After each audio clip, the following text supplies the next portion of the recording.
ساتھ کی وجہ سے محبت جیسے جذبے سے میرا یقین اٹھ گیا۔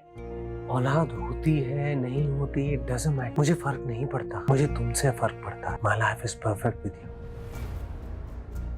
السلام علیکم ناظرین، ڈرامہ سیریل بیٹیوں میں ہم نے دیکھا کہ فائق کی موت کے بعد انب کی ماں بننے کی خبر نے فائق اور انب کے گھر والوں کو جینے کی ایک نئی امید دی ہے۔ انب کے ساس اس بات سے خوفزدہ ہے کہ کہیں انب کے گھر والے اس کی دوسری شادی نہ کروا دے اور انب فائق کی اولاد کو لے کر چلی نہ جائے۔ انب کی ساس اسی وجہ سے پریشان ہے اور اس خدشے کا اظہار اپنی بہو سے کرتی ہے تو انب اسے یقین دلاتی ہے کہ ایسا کچھ بھی نہیں، وہ یہی اسی گھر میں رہے گی۔ ادھر سعد کی ماں کی طبیعت بھی بہت خراب ہے اور وہ عائزہ کو واپس بلاتا ہے تو عائزہ نہ چاہتے ہوئے بھی سعد کے گھر واپس چلی جاتی ہے۔ سعد کو اپنے باپ اور ثنا کی اصلیت تو معلوم ہو چکی ہے، اس لیے وہ نوکری بھی چھوڑ دیتا ہے۔ جبکہ فضا اور دانش کی میڈیکل رپورٹ بھی آ گئی ہے۔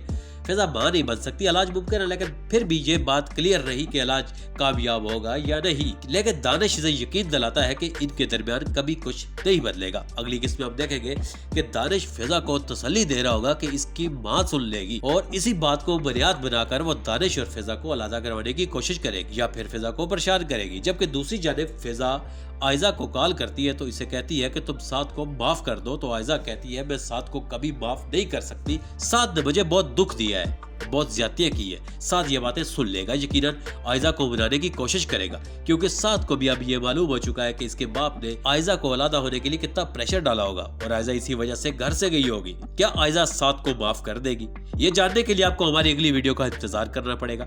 اگر آپ کو ہماری یہ ویڈیو پسند آ رہی ہے تو اسے لائک کریں، شیئر کریں اور ہمارے چینل کو سبسکرائب کریں۔ اللہ حافظ۔